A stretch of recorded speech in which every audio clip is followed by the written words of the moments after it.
नमस्कार। हम RBSC syllabus कक्षा 9 की हिंदी की बुक पढ़ रहे हैं और आज है हमारा पाठ 3 तुलसीदास। कवि परिचय। जन्म 1532 ईस्वी, मृत्यु 1623 ईस्वी। राम भक्ति काव्य के अमरदीप तुलसीदास का जन्म उत्तर प्रदेश के राजापुर में हुआ माना जाता है। प्रारंभिक अवस्था में माता पिता से बिछुड़ने के कारण इनका जीवन अत्यंत संघर्षमय रहा। बाबा नरहरिदास को तुलसीदास का गुरु अंत्य साक्ष्य के आधार पर माना जाता है। तुलसी भगवान श्री राम के प्रति सर्वस्व समर्पण कर काव्य रचना करते थे। उनकी भक्ति भावना का मूल उत्स लोक संग्रह एवं लोक मंगल की भावना है। तुलसी में समन्वय की विराट चेष्टा और अद्भुत शक्ति थी। सनातन हिंदू धर्म के भिन्न भिन्न संप्रदायों के पारस्परिक विद्वेष को कम करने का उन्होंने अथक प्रयास किया। तुलसीदास ने राम भक्ति से प्रेरित होकर अपने राम कथा ग्रंथों में राम तथा उनके भक्तों का जो चरित्र प्रस्तुत किया है वह मानवता के सर्वोच्च आदर्शों की स्थापना करता है। इस संबंध में रामचरितमानस अद्वितीय रचना है। तुलसीदास ने प्रबंध और मुक्तक दोनों प्रकार के काव्य अवधी एवं ब्रज भाषा में स्वाभाविक रूप से सृजित कर काव्य रचना में सिद्ध हस्तता को प्रत्यक्ष किया है। तुलसी का संपूर्ण काव्य उन्हें भारतवर्ष का लोकनायक प्रतिष्ठित कर आधुनिक युग की प्रत्येक समस्या का समाधान उपलब्ध कराता है। कृतियाँ: रामचरितमानस, रामलला नेछु, जानकी मंगल, पार्वती मंगल, बरबई रामायण, रामाज्ञा प्रश्नावली, वैराग्य संदीपनी ये अवधी भाषा में लिखी हुई रचनाएं हैं तथा विनय पत्रिका, कवितावली, दोहावली, गीतावली, कृष्ण गीतावली ये ब्रज भाषा में लिखी हुई रचनाएं हैं। अब है पाठ परिचय। संकलित काव्यांश रामचरितमानस से लिया गया है। रामचरितमानस के सुंदर प्रसंग के माध्यम से तुलसीदास ने केवट का श्री राम के प्रति अगाध विश्वास तथा श्री राम का भक्त के प्रति अनन्य प्रेम उद्घाटित किया है। आजीविका के एकमात्र साधन नाव को बचाने के बहाने चरण धोने का सौभाग्य प्राप्त करना केवट की भक्ति और दृढ़ता का परिचय कराते हैं। वहीं श्री राम का केवट को इच्छा के अनुरूप चरण पखारन कर नाव उतारने को कहना मर्यादा पुरुषोत्तम श्री राम की विनम्रता का उद्घोष करता है। इस संपूर्ण प्रसंग के माध्यम से तुलसीदास श्री राम के सर्वजन के प्रति सहृदयता और संवेदनशीलता को प्रमाणित करते हैं। तुलसी के इस प्रसंग से विविध छंदों का प्रयोग एवं उद्धरण ज्ञात होते हैं। यह याद रखना है कि जो ये प्रसंग लिया गया है वो रामचरितमानस से लिया गया है।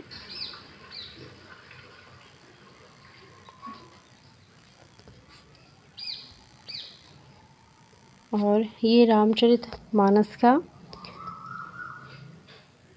एक पाठ है और इसका नाम है केवट का भाग्य। जब राम जी वनवास के लिए जा रहे थे तो उन्हें नदी को पार करने के लिए नाव की ज़रूरत थी। तब केवट अपनी नाव में राम जी को बैठाकर नदी के पार पहुंचाता है। तो यह प्रसंग बस वहीं से लिया गया है। तो देखते हैं केवट का भाग्य। चौपाई। बरबस राम सुमंत्र पठाए, सुरसरी तीर आपू तब आए। मागी नाव न केवट आना, कही तुम्हार मरमो न जाना। तो बरबस का मतलब है ज़बरदस्ती। बरबस का मतलब है ज़बरदस्ती। पठाए मतलब भेजा है। पठाए मतलब भेजा। सुरसरी का अर्थ है गंगा नदी। सुरसरी का अर्थ है गंगा नदी। तीर का मतलब तो आपको पता है किनारा। तीर मतलब किनारा। मागी नाव न केवटवाना कही तुम्हार मरमु। मरमु का अर्थ है भेद, यानी कि कोई रहस्यमयी बात जिसको केवट जानता है। मरमु माने भेद। तो अर्थ देखते हैं। तो यहाँ पे क्या, गंगा किनारे केवट से पार जाने के लिए राम जी केवट से नाव मांगते हैं। तो उसने यहाँ पे जो कुछ भी राम जी से कहा है उसी का वर्णन तुलसीदास जी ने यहाँ किया है। तुलसीदास जी कहते हैं कि श्री राम ने समझा बुझाकर बड़ी मुश्किल से मंत्री सुमंत्र को वापस भेजा। बरबस राम सुमंत्र पठाए, यानी कि राम जी ने सुमंत्र जी को समझा बुझा के वापस भेज दिया। बरबस जबरदस्ती वापस भेज दिया। सुरसरी तीर आपू तब आए। तब श्री राम गंगा नदी के किनारे पर आए। मांगी नाव न केवट आना, उन्होंने केवट से नदी पार कराने के लिए नाव मांगी, परंतु केवट नाव नहीं लाया। मांगी नाव, राम जी ने केवट से नाव मांगी, न केवट आना, लेकिन केवट नाव नहीं लेके आया। कही तुम्हार मर्मों में जाना, और वह श्री राम जी से कहने लगा कि मैंने तुम्हारा मर्म मतलब रहस्य जान लिया है। चरण कमल रज केहूँ सब कही, मानसु करनी मूरी कछु अहई। छुअत सिला भई नारी सुहाई, पाहन तेन काठ कठिनाई। चरण कमल रज, रज का मतलब है धूल। रज का मतलब है धूल। अहाई का मतलब है। अही का मतलब है। मानुष करनी का मतलब है मनुष्य बनाने वाली।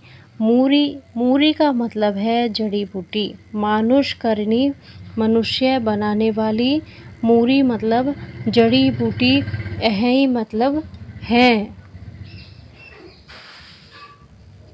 पाहन का मतलब होता है पत्थर। पाहन का मतलब होता है पत्थर। तो यहाँ पे केवट राम जी से कहते हैं कि मैंने तुम्हारा रहस्य जान लिया है। चरण कमल रज कहूँ सब कहीं। सब कहते हैं, सबू कहीं मतलब सब कहते हैं कि तुम्हारी चरण कमलों की धूल मानुष करनी मतलब जो चरण कमलों की धूल है वह मनुष्य बना देने वाली कोई जड़ी बूटी है। मूरी मतलब कोई जड़ी बूटी है। छुअत सिला भई नारी सुहाई, मेरी नाव तो क्या है, काठ की है। काठ तो पत्थर से भी कोमल होता है। वो कहते हैं पाहन तेन काठ कठिनाई, जो पत्थर है उससे भी कोमल क्या होती है, लकड़ी होती है। तो मेरी नाव तो काठ की है। तो इस धूल के स्पर्श से पत्थर की शिला कैसी हो गई, छुअत शिला। जब इन चरणों ने शिला को छुआ तो भई नारी सुहाई। सुहाई मतलब सुंदर स्त्री में वो परिवर्तित हो गई। पाहन तेन काठ कठिनाई, तो मेरी नाव तो कैसी है, उस कठोर पत्थर से भी बहुत नरम है, कोमल है। तो यह पत्थर की अपेक्षा जल्दी से कोई स्त्री बन जाएगी।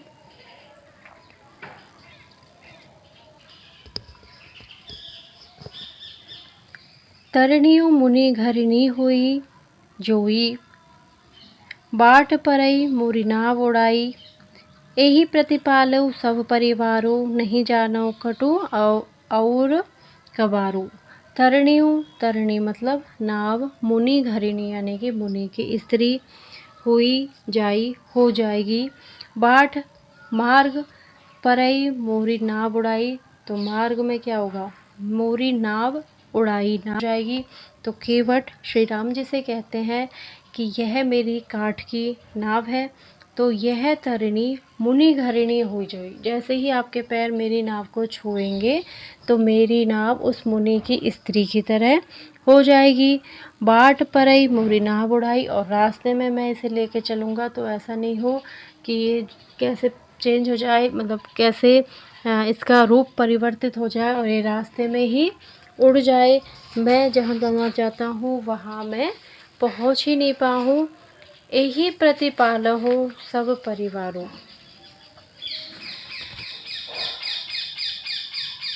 इसी नाव के सहारे मैं सारे परिवार का पालन पोषण करता हूँ।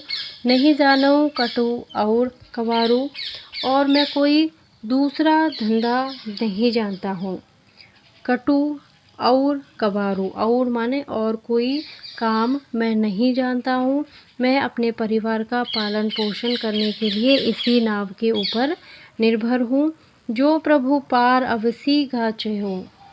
हे प्रभु, यदि आप पार जाना ही चाहते हैं, मोहि पद पदुम पखारन कहूँ, तो मुझे अपने पद यानी कि चरण कमलों को धोने के लिए कह दो। पद कमल धोई चढ़ाई, नाव न नाथ उतारे चहो।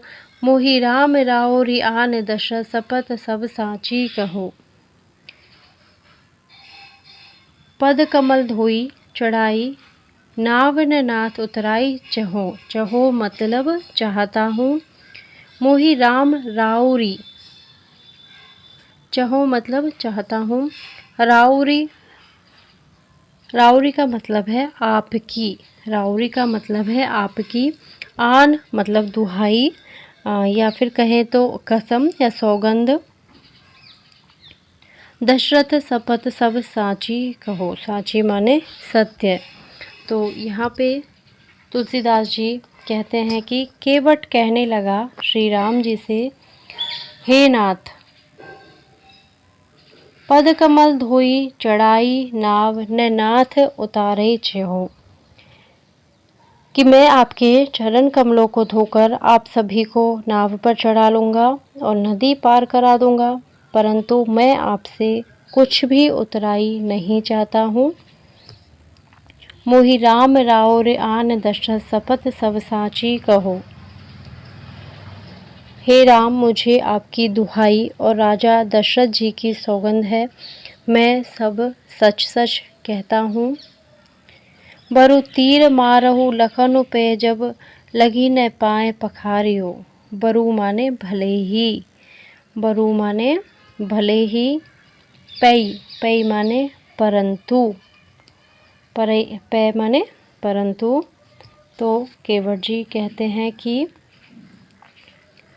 मुझे भले ही लक्ष्मण तीर से मार दे। बरु माने भले ही तीर मारहु, तीर से मार दे लखनु, लक्ष्मण, भले ही मुझे लक्ष्मण तीर से मार दे, परंतु, पै माने परंतु, जब लगी न पाए पखारियो। पाए मतलब पैर या आपके चरण कमल जब तक मैं नहीं पखार लूँगा, नहीं धो लूँगा, तब लगी न तुलसीदास नाथ कृपालु पारो उतारी हो। पारो मतलब पार, दूसरे पार जाना, दूसरी ओर जाना। तो जब तक मैं आपके पैरों को नहीं धोऊंगा तब तक हे तुलसी के नाथ, हे कृपालु, मैं आपको नदी पार नहीं उतारूंगा। सोरठा। सुनी केवट के बैन, प्रेम लपेटे अटपटे, बिहसे करुणा ऐन, चितई जानकी लखन तन। सुनी केवट के बैन, बैन मतलब है वचन, और करुणा ऐन, करुणा ऐन का मतलब है करुणा का घर, करुणा का घर। चितई, चितई का अर्थ है देखकर।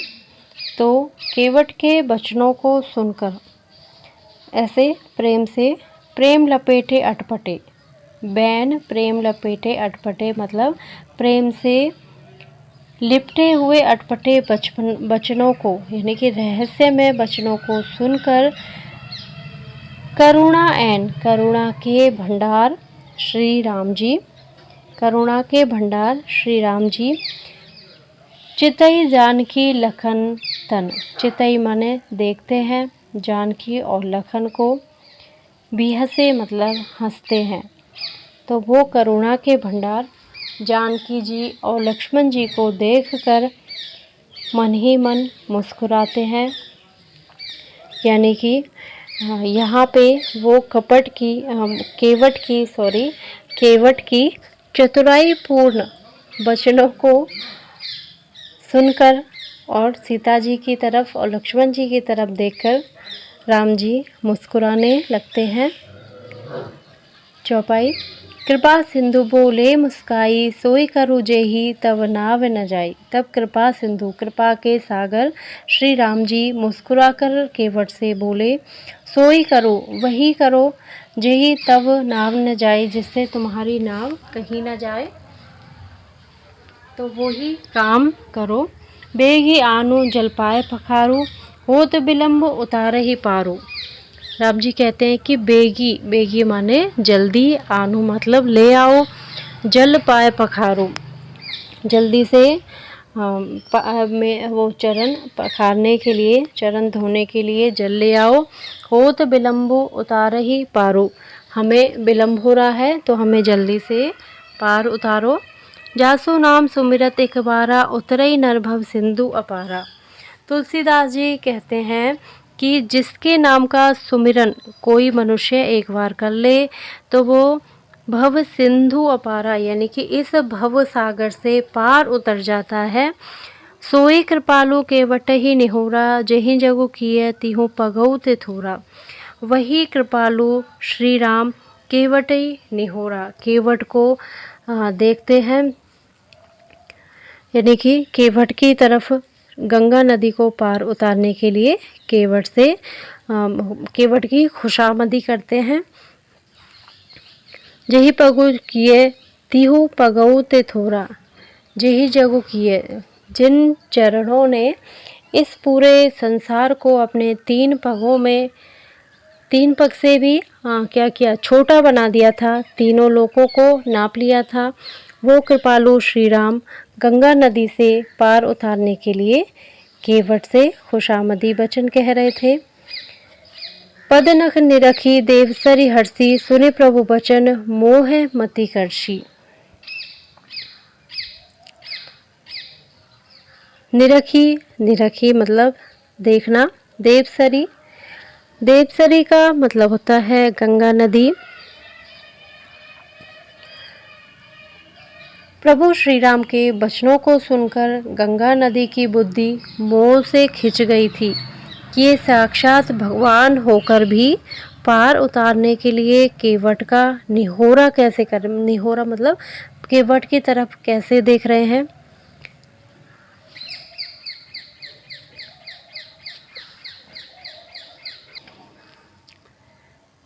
तो गंगा नदी की बुद्धि भ्रमित हो गई थी कि ये भगवान है या मनुष्य हैं। ये भगवान है तो केवट से क्यों पार उतारने के लिए कह रहे हैं। आशय यह है कि गंगा समझ गई कि विष्णु के अवतार श्री राम इस समय नरलीला कर रहे हैं। इससे गंगा का मोह नष्ट हो गया और इनके चरणों का स्पर्श कर मैं धन्य हो जाऊंगी, ऐसा सोच करके गंगा नदी हर्षित होने लगी। केवट राम रजायसु पावा। रजायसु का मतलब है आज्ञा या सहमति। केवट ने राम जी से आज्ञा ली, यानी कि उनकी सहमति ली।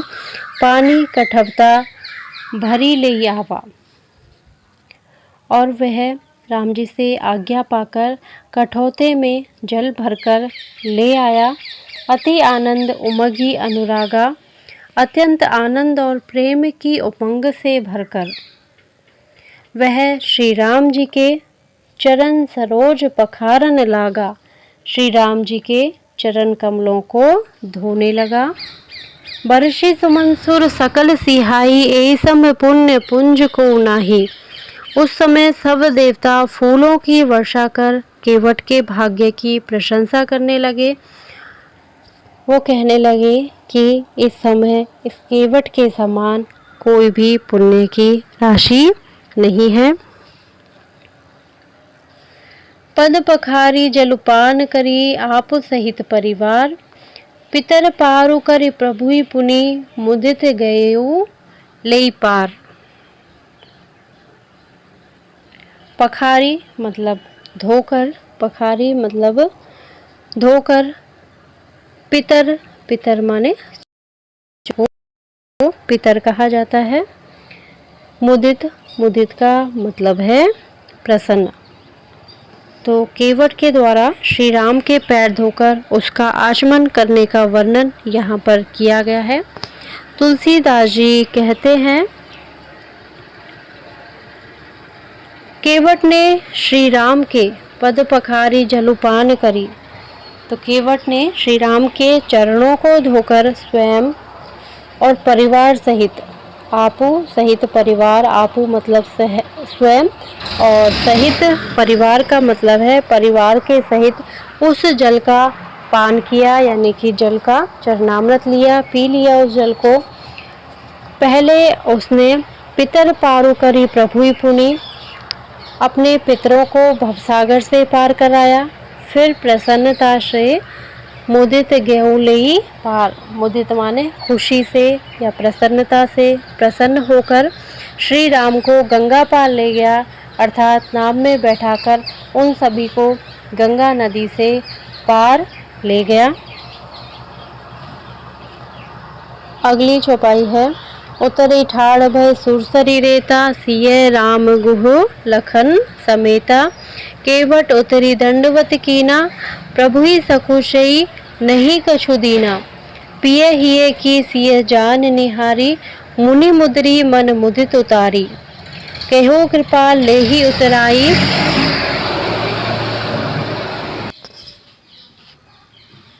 केवट चरण गहे अकुलाई, नाथ आजु में कहा न पावा, मिटे दोष दुख दारिद दावा, बहुत काल में कीनी मजूरी, आजु दीन विधि बनी भली भूरी, अब कछु नाथ न चाहिए मोरे, दीन दयाल अनुग्रह तोरे, फिरती बार मोहि जो देवा, सो प्रसाद में सिर धरि लेवा।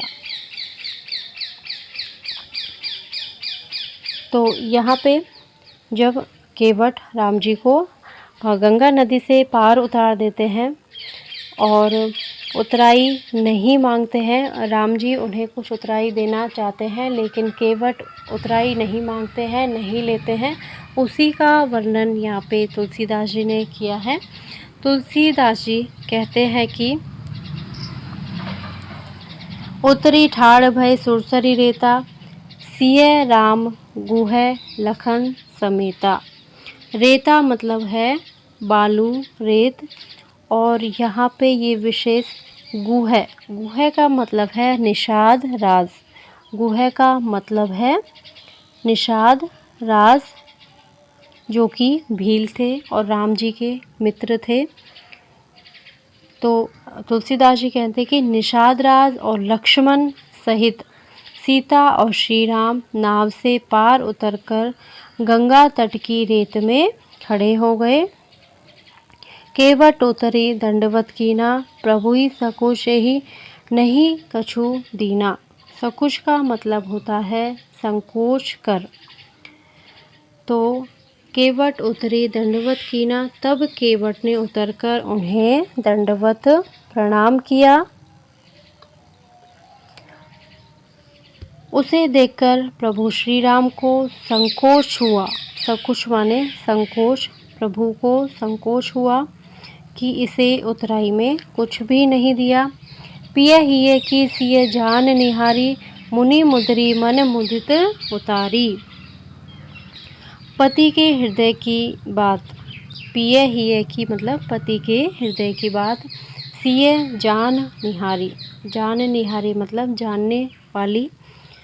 तो पति के हृदय की बात जानने वाली सीता ने जब आनंद भरे मन से अपनी मुद्री, मुद्री मतलब होता है अंगूठी, मुद्रिका, तो उन्होंने अपनी जो रत्न जड़ित अंगूठी थी वो उंगली से उतारी। केहो कृपा लेहि उतराई, केवट चरण गहे अकुलाई। श्री राम ने केवट से कहा कि नाव की उतराई लो। केवट ने व्याकुल होकर उनके चरण पकड़ लिए। नाथ आजू मैं कहा न पावा, मिटे दोष दुख दारिद्र धावा। आज आपकी कृपा से मेरे सारे दोष दुख और दरिद्रता की आग बुझ गई है। बहुत काल में कीन मजूरी, आज दीन विधि बनी भली भूरी। आज आपकी कृपा से मेरे सारे दोष और दुख दरिद्रता की आग बुझ गई है। बहुत काल तक यानी कि मैंने जीवन भर अपने बहुत समय तक मजदूरी की है, लेकिन विधाता ने आज मुझे बहुत अच्छी और भरपूर मजदूरी दे दी है। अब कछुनाथ न चाहिए मोरे, दीन दयाल अनुग्रह तोरे। केवट राम जी से कहते हैं कि मुझे आज मेरी ज़िंदगी की सबसे अच्छी मजदूरी मिल गई है। अब मुझे हे नाथ, अब मुझे कुछ भी नहीं चाहिए। दीन दयाल अनुग्रह तोरे। हे दीन दयाल, मुझ पर आपकी कृपा बनी रहे। फिरती बार मतलब लौटती बार, यानी कि जब आपका वनवास ख़त्म हो और आप वापस अपने अयोध्या में जाए, तब उस बार यानी कि लौटते हुए मोहि जो देवा, आप मुझे जो कुछ भी दोगे सो प्रसादों में सिर धरि लेवा, वह प्रसाद मैं सिर पर चढ़ाकर ले लूँगा।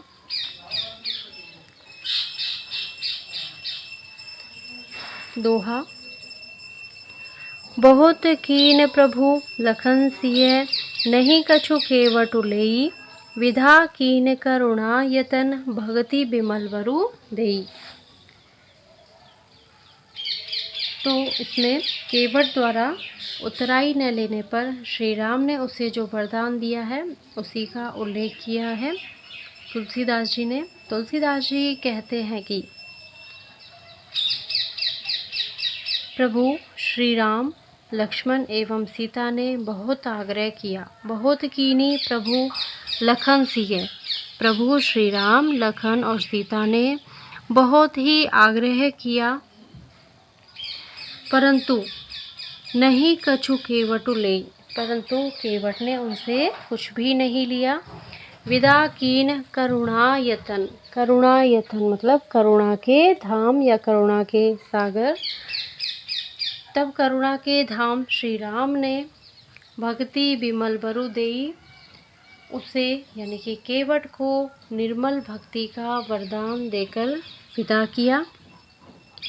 तो यहाँ पे तुलसीदास जी ने केवट की भक्ति आस्था तथा श्री राम की करुणाशीलता की सुंदर व्यंजना की है। इस पूरे प्रसंग में तुलसीदास जी ने केवट की भक्ति को और राम जी की करुणा को बताया है। एक बार शॉर्ट में आपको इसके महत्वपूर्ण तथ्य मैं आपको बता देती हूँ। चाहो तो आप अपनी नोटबुक में भी नोट कर सकते हो। तो केवट ने राम के समक्ष शर्त रखी कि वह उनके पैर धोए बिना उनको अपनी नाव में नहीं बैठाएगा।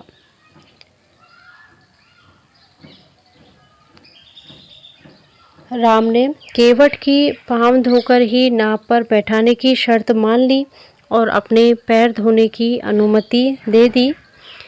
केवट के द्वारा कठौते में पानी भरकर राम के पैर धोने को पुण्य पुंज बताया है। राम के पैर धोकर केवट ने खूब पुण्य कमाया। इस पाठ में केवट को राम के चरण धोने का सौभाग्य प्राप्त हुआ। राम स्वयं ईश्वर है, अतः राम के चरण धोने वाला केवट अत्यंत ही भाग्यशाली है, इसलिए देवता भी उसके भाग्य की सराहना करते हैं। पाहनते काठ कठिनाई, एक पंक्ति आई थी इसमें, पाहनते काठ कठिनाई मतलब केवट राम को बताना चाहता है कि लकड़ी से बनी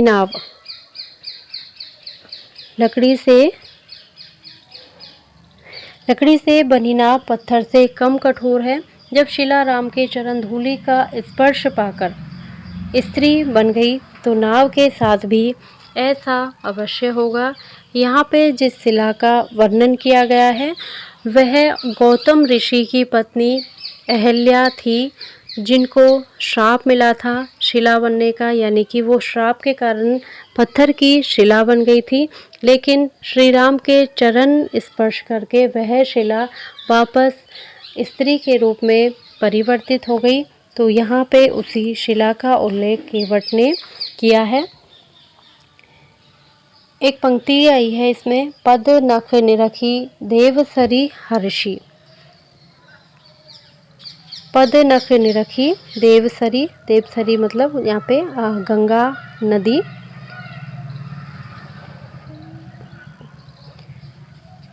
जो गंगा है वो राम के पैरों के नाखून देखकर प्रसन्न होती हैं। मैं उस पंक्ति को निकालती हूँ। हाँ, ये रही। पद नख निरखी देव सरी हर्षि, यानी कि जो गंगा नदी है राम के पैरों के नाखून देखकर प्रसन्न हुई। पद नख का मतलब पैरों के नाखून देखकर। गंगा का जन्म भगवान विष्णु के पैरों से हुआ है। राम उन्हीं विष्णु के अवतार हैं। अब कछु नाथ न चाहिए मोरे। अब कछु नाथ न चाहिए मोरे। राम के चरण धोकर केवट ने अपने जीवन की सभी मनोकामनाओं की सिद्धि पा ली थी। उसे इससे बड़ी मजदूरी नहीं मिल सकती थी, तो इसीलिए उसकी सारी इच्छाओं का अंत हो चुका था और उसने राम जी से कहा कि अब मुझे कुछ भी नहीं चाहिए। राम ने पार उतराई के रूप में सीता की अंगूठी लेने का आग्रह करने पर केवट ने व्याकुल होकर श्री राम के चरण पकड़ लिए। तो हम बात कर रहे थे इस पाठ के महत्वपूर्ण तथ्यों के बारे में। अब देखते हैं प्रमुख शब्दार्थ। सुरसरी, सुरसरी का अर्थ है गंगा। बेगी, बेगी का अर्थ है शीघ्र। भव सिंधु संसार। पखारी यानी कि धोकर। मुदित, मुदित का मतलब है प्रसन्न।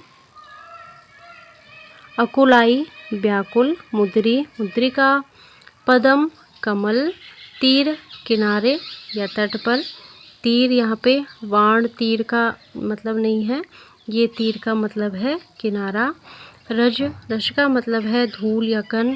शिला पत्थर। काठ लकड़ी। प्रतिपालक यानी कि पालन पोषण करने वाला। और इसी के साथ ही यह हमारा पाठ पूरा होता है। और इस पाठ को समझाने की मैंने अपनी तरफ से पूरी कोशिश की है। आशा करती हूँ कि ये पाठ आपको अच्छी तरह समझ में आया होगा। अगर आपको मेरा वीडियो पसंद आता है तो प्लीज़ इसे लाइक करें, शेयर करें और कमेंट करके भी बताएं कि आपको ये पाठ कैसा लगा। और मेरे चैनल को सब्सक्राइब करना नहीं भूलें। तो प्लीज़ मेरे चैनल को सब्सक्राइब करें। Thank you.